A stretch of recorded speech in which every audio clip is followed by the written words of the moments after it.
ನಮಸ್ಕಾರ ಸ್ನೇಹಿತರೆ, Arjuna enterprises info ಚಾನಲ್ನ ಇನ್ನೊಂದು ವಿಡಿಯೋಗೆ ತಮ್ಮೆಲ್ಲರಿಗೂ ಸ್ವಾಗತ. ಸ್ನೇಹಿತರೆ, ಇವತ್ತಿನ ವಿಷಯ ಸ್ವಲ್ಪ ಡಿಫ್ರೆಂಟ್ ಆಗಿದೆ, ಆದರೆ ತುಂಬ ಇಂಪಾರ್ಟೆಂಟ್ ವಿಷಯ. ಕೊನೆಯವರೆಗೂ ನೋಡಿ. ಹಾಗೆ ಉದ್ಯೋಗ ಹಾಗೂ ಸರ್ಕಾರದಿಂದ ಬರುವ ಎಲ್ಲ ಸ್ಕೀಮ್ಗಳ ಬಗ್ಗೆ ತಿಳಿಯಲು ಹಾಗೂ ಇನ್ಫಾರ್ಮೇಟಿವ್ ವಿಡಿಯೋಸ್ಗಳಿಗಾಗಿ ಈ ನಮ್ಮ ಅರ್ಜುನ ಎಂಟರ್ಪ್ರೈಸಸ್ ಇನ್ಫೋ ಚಾನಲ್ನ ಸಬ್ಸ್ಕ್ರೈಬ್ ಮಾಡಿಕೊಳ್ಳಿ. ಸ್ನೇಹಿತರೆ, ವೆಹಿಕಲ್ ಇನ್ಸೂರೆನ್ಸ್ ಇದು ಇವತ್ತಿನ ಟಾಪಿಕ್. ಎಷ್ಟೋ ಜನರಿಗೆ ವೆಹಿಕಲ್ ಇನ್ಸೂರೆನ್ಸ್ ಯಾವ ಕಾರಣಕ್ಕೆ ಮಾಡಿಸ್ಬೇಕೆಂಬುದು ಸಹ ಗೊತ್ತಿರೋದಿಲ್ಲ. ಪೊಲೀಸ್ ಅಡ್ಡ ಹಾಕಿದಾಗ ತೋರಿಸಿ ಫೈನ್ ಕಟ್ಟೋದೊಂದು ಉಳಿಸ್ಕೋಬೇಕು ಅನ್ನೋ ಕಾರಣ ನಾನು ಸುಮಾರು ಜನದ ಬಾಯಲ್ಲಿ ಕೇಳಿದ್ದೀನಿ. ಆದರೆ ನಿಜವಾದ ವೆಹಿಕಲ್ ಇನ್ಸೂರೆನ್ಸ್ ಉಪಯೋಗ, ಯಾವ ಗಾಡಿಗಳಿಗೆ ಯಾವ ಥರದ ಇನ್ಸೂರೆನ್ಸ್ ಹಾಕಬೇಕು, ಯಾವಾಗ ಹೇಗೆ ಕ್ಲೈಮ್ ಆಗುತ್ತದೆ, ಇನ್ಸೂರೆನ್ಸಲ್ಲಿ ಎಷ್ಟೆಲ್ಲ ವಿಧಗಳಿದೆ ಎಂಬ ಒಂದು ಸಣ್ಣ ಮಾಹಿತಿಯೊಂದಿಗೆ ನಿಮ್ಮ ಮುಂದೆ ಈ ವಿಡಿಯೋ ತರುತ್ತಿದ್ದೇನೆ.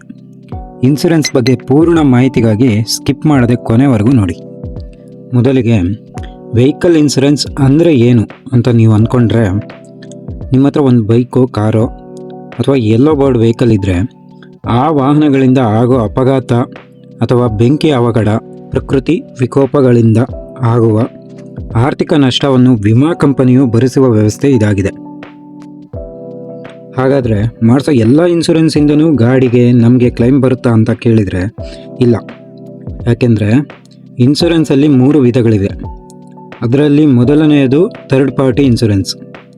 ಇದರಲ್ಲೇನು ಕ್ಲೈಮ್ ಆಗುತ್ತೆ ಅಂತ ಉದಾಹರಣೆ ಸಮೇತ ಹೇಳೋದಾದರೆ, ಈಗ ನನ್ನದೇ ಒಂದು ಬೈಕ್ ಇದೆ, ಅದರಿಂದ ಇನ್ನೊಬ್ಬ ವ್ಯಕ್ತಿ ಅಥವಾ ಅವರ ವಾಹನಕ್ಕೆ ಅಪಘಾತ ಮಾಡಿದಾಗ ಆಗೋ ಹಾನಿಗೆ ಪರಿಹಾರ ನೀಡುವ ವಿಮೆ ಥರ್ಡ್ ಪಾರ್ಟಿ ಇನ್ಸೂರೆನ್ಸ್ ಆಗಿದೆ.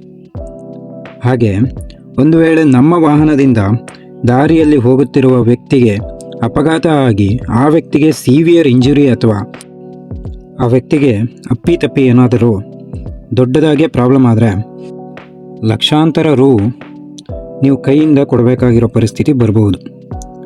ಆ ಟೈಮಲ್ಲಿ ಅಟ್ಲೀಸ್ಟ್ ಈ ಥರ್ಡ್ ಪಾರ್ಟಿ ಇನ್ಸೂರೆನ್ಸ್ ಇದ್ದರೆ ಆ ಪರಿಹಾರದ ಜವಾಬ್ದಾರಿ ವಿಮಾ ಕಂಪನಿಯದ್ದಾಗಿರುತ್ತದೆ. ಈ ಥರ್ಡ್ ಪಾರ್ಟಿ ಇನ್ಸೂರೆನ್ಸ್ ಎಲ್ಲ ವಾಹನಗಳಿಗೆ ಭಾರತದಲ್ಲಿ ಕಡ್ಡಾಯವಾಗಿದೆ. ಹಾಗೆ ಇದು ಇರೋದರಲ್ಲಿ ಕಡಿಮೆ ಪ್ರೀಮಿಯಮಲ್ಲಿ ದೊರೆಯುವ ಮೂಲಭೂತ ವಿಮೆ ಇದಾಗಿದೆ. ಸೊ ಅಟ್ಲೀಸ್ಟ್ ಕೊನೆ ಪಕ್ಷ ನಿಮ್ಮ ವಾಹನಕ್ಕೆ ಥರ್ಡ್ ಪಾರ್ಟಿ ಇನ್ಸೂರೆನ್ಸ್ ಆದರೂ ಮಾಡಿಸಿಕೊಳ್ಳಿ. ಈಗ ಎರಡನೇ ಟೈಪ್ ಇನ್ಸೂರೆನ್ಸ್ ಅಂದರೆ ಕಾಂಪ್ರಹೆನ್ಸಿವ್ ಇನ್ಸೂರೆನ್ಸ್. ಇದರಿಂದ ತುಂಬ ಉಪಯೋಗ ಇದೆ. ಕಾಂಪ್ರಹೆನ್ಸಿವ್ ಇನ್ಸೂರೆನ್ಸ್ ಅಂದರೆ ಈ ಥರ್ಡ್ ಪಾರ್ಟಿ ವಿಮೆಯ ಜೊತೆಗೆ ನಿಮ್ಮ ಸ್ವಂತ ವಾಹನಕ್ಕೂ ರಕ್ಷಣೆ ನೀಡೋ ವಿಮೆ ಇದಾಗಿದೆ. ಥರ್ಡ್ ಪಾರ್ಟಿ ಇನ್ಸೂರೆನ್ಸ್ ಕಮ್ಮಿ ದುಡ್ಡಲ್ಲಾಗುತ್ತೆ. ಇದೇನ ಕಾಂಪ್ರಹೆನ್ಸಿವ್ ಇನ್ಸೂರೆನ್ಸ್ ಸ್ವಲ್ಪ ಎಕ್ಸ್ಟ್ರಾ ದುಡ್ಡು ಕೊಟ್ಟು ಮಾಡಿಸ್ಬೇಕು ಅಂತ ಕೇಳೋರು ಸುಮಾರು ಜನ ಇದ್ದಾರೆ. ಇದರಿಂದ ಆಗೋ ಪ್ರಯೋಜನಗಳೆಂದರೆ, ಒಂದು ವೇಳೆ ಆಕ್ಸಿಡೆಂಟ್ ಆದಾಗ ನಿಮ್ಮ ವೆಹಿಕಲಿಗೆ ಆಗೋ ಡ್ಯಾಮೇಜು ವಿಮಾ ಕಂಪನಿ ಭರಿಸೋ ಜವಾಬ್ದಾರಿ ಹೊಂದಿರುತ್ತೆ. ಹಾಗೆ ಅಪೋಸಿಟ್ ಇರೋ ವ್ಯಕ್ತಿ ಅಥವಾ ವಾಹನಕ್ಕಾಗೋ ಹಾನಿಗೂ ಪರಿಹಾರ ಸಿಗುತ್ತದೆ.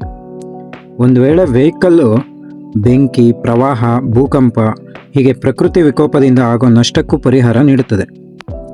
ಉದಾಹರಣೆಗೆ, ಒಂದು ವೇಳೆ ಒಂದು ಕಾರ್ ಆಕ್ಸಿಡೆಂಟ್ ಆದಾಗ ರಿಪೇರಿಗೆ ಬಿಡ್ತೀವಿ, ಅಲ್ಲೊಂದು 50,000 ಬಿಲ್ ಆದರೆ ನೀವು ಬಂಪರ್ ಟು ಬಂಪರ್ ಇನ್ಸೂರೆನ್ಸ್ ಪಡೆದಿದ್ದರೆ ಆಲ್ಮೋಸ್ಟ್ 90 to 95% ಅಂದರೆ ಒಂದು 45,000 ತನಕನೂ ಇನ್ಸೂರೆನ್ಸ್ ಕ್ಲೈಮ್ ಆಗುತ್ತೆ.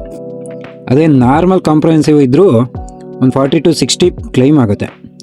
ಅಂದರೆ ಅಂದಾಜು ಒಂದು 20 to 30,000 ಬರುತ್ತೆ. ಈಗ ನೀವು ಕೇಳ್ಬೋದು, ಏನಿದು bumper to bumper insurance, comprehensive ಇನ್ಸೂರೆನ್ಸ್ಗೂ ಇದಕ್ಕೆ ಏನು ಡಿಫ್ರೆನ್ಸು ಅಂತ. ವಿಷಯ ಏನಂದರೆ, ಹೊಸ ಗಾಡಿಗಳಿಗೆ 0 ಡಿಪ್ರಿಷಿಯೇಷನ್ ಅಂತ ಒಂದು ಆ್ಯಡ್ ಆನ್ ಮಾಡಿ ಕಾಂಪ್ರಹೆನ್ಸಿವ್ ಇನ್ಸೂರೆನ್ಸ್ ತಗೊಂಡ್ರೆ ಬಂಪರ್ ಟು ಬಂಪರ್ ಕ್ಲೈಮ್ ಇರುತ್ತೆ. ಇದರ ಪ್ರೀಮಿಯಂ ಮೊತ್ತ ಸ್ವಲ್ಪ ಜಾಸ್ತಿ ಇರುತ್ತೆ, ಬಟ್ ಕ್ಲೈಮ್ ಟೈಮಲ್ಲಿ ತುಂಬ ಹೆಲ್ಪ್ ಆಗೋ ಇನ್ಸೂರೆನ್ಸ್ ಇದಾಗಿರುತ್ತೆ. ಸೊ ನಿಮ್ಮ ಗಾಡಿಗಳಿಗೂ ಹೊಸ ಮಾಡಲಾಗಿದ್ದರೆ ಆದಷ್ಟು 0 ಡಿಪ್ರಿಷಿಯೇಷನ್ ಆ್ಯಡ್ ಮಾಡಿ ಇನ್ಸೂರೆನ್ಸ್ ತೊಗೊಳ್ಳಿ, ತುಂಬ ಒಳ್ಳೆಯದು. ಹಾಗೆ ಈಗ 3ನೇ ಟೈಪ್ ನೋಡೋದಾದರೆ ಓನ್ ಡ್ಯಾಮೇಜ್ ಇನ್ಸೂರೆನ್ಸ್. ಈ ಇನ್ಸೂರೆನ್ಸ್ ಆಲ್ಮೋಸ್ಟ್ ನೀವು ಹೊಸ ಗಾಡಿ ತಗೊಂಡಾಗ ಶೋರೂಮ್ ಅವರು ಆಲ್ರೆಡಿ ಬೈಕ್ಗಳಿಗೆ 5 ವರ್ಷ, ಕಾರ್ಗಳಿಗೆ 3 ವರ್ಷ ಥರ್ಡ್ ಪಾರ್ಟಿ ಇನ್ಸೂರೆನ್ಸ್ ಕಟ್ಟಿಸ್ಕೊಂಡು ಅದ್ರ ಜೊತೆಗೆ ಓನ್ ಡ್ಯಾಮೇಜ್ 1 ಇಯರ್ಗೆ ಕಟ್ಟಿಸ್ಕೊಂಡು ವಾಹನ ಡೆಲಿವರಿ ಕೊಟ್ಟಿರ್ತಾರೆ. ಆ 1 ವರ್ಷ ಕಳೆದ ನಂತರ ಮಿಕ್ಕುಳಿದ 2 ವರ್ಷ ನೀವು ಬರೀ ಓನ್ ಡ್ಯಾಮೇಜ್ ಕಟ್ಟಿಸ್ಕೊಂಡು ಹೋದರೆ ಸಾಕು. ಅದು ಸಂಪೂರ್ಣ ಕಾಂಪ್ರಹೆನ್ಸಿವ್ ಇನ್ಸೂರೆನ್ಸ್ ಥರ ವರ್ಕ್ ಆಗುತ್ತದೆ. ಕ್ಲೈಮ್ ಪ್ರೊಸೀಜರ್ ಬಗ್ಗೆ ನೋಡೋದಾದರೆ, ಒನ್ಸ್ ನಿಮ್ಮ ವೆಹಿಕಲ್ಗೆ ಏನಾದರೂ ಆಕ್ಸಿಡೆಂಟ್ ಆದಾಗ ನೀವು ಹತ್ತಿರದಲ್ಲಿರೋ ಶೋರೂಮಿಗೆ ತಗೊಂಡು ಹೋಗ್ತೀರಾ. ಅಲ್ಲಿ ಆಲ್ಮೋಸ್ಟ್ ನೀವು ಮಾಡಿಸಿರೋ ಇನ್ಸೂರೆನ್ಸು ಆ ಶೋರೂಮ್ಗೆ ಟೈಅಪ್ ಆಗಿದ್ದರೆ ಶೋರೂಮ್ ಅವರೇ ಕ್ಲೈಮ್ ಮಾಡಿಸ್ಕೊಂಡ್ಬಿಡ್ತಾರೆ. ಅಕಸ್ಮಾತ್ ಇಲ್ಲ ಅಂತ ಅಂದರೂ ಆ ಪಾಲಿಸಿ ಕಾಪಿಲಿ ಕ್ಲೈಮ್ ರಿಜಿಸ್ಟರ್ ನಂಬರು ಅಥವಾ ಕ್ಲೈಮ್ ಹೆಲ್ಪ್ಲೈನ್ ನಂಬರ್ ಅಂತ ಇರುತ್ತೆ. ಆ ಹೆಲ್ಪ್ಲೈನ್ ನಂಬರಿಗೆ ಕಾಲ್ ಮಾಡಿ ನೀವು ಕ್ಲೈಮ್ ರಿಜಿಸ್ಟರ್ ಮಾಡ್ಬೋದು. ಸ್ನೇಹಿತರೆ, ನಮ್ಮ ಭಾರತದಲ್ಲಿ ಪ್ರತಿ 3 ಸೆಕೆಂಡಿಗೆ ಒಂದು ಆಕ್ಸಿಡೆಂಟ್ ಆಗ್ತದೆ ಎಂಬ ರಿಪೋರ್ಟ್ ಹೊಂದಿದೆ. ಸೊ ಆದಷ್ಟು ನಿಮ್ಮ ವಾಹನಗಳಿಗೆ ಇನ್ಸೂರೆನ್ಸ್ ಕಟ್ಟಿಸಿಕೊಳ್ಳಿ. ಹಾಗೆ ಈ ಮಾಹಿತಿ ನಿಮಗೆ ಉಪಯುಕ್ತ ಹಾಗೂ ಇನ್ಸೂರೆನ್ಸ್ ಬಗ್ಗೆ ಅರಿವು ಮೂಡಿರಬಹುದೆಂದು ಭಾವಿಸ್ತೇನೆ. ಇಷ್ಟ ಆದಲ್ಲಿ ಹಾಗೆ ಈ ವಿಡಿಯೋಗೆ ಒಂದು ಲೈಕ್ ನೀಡಿ.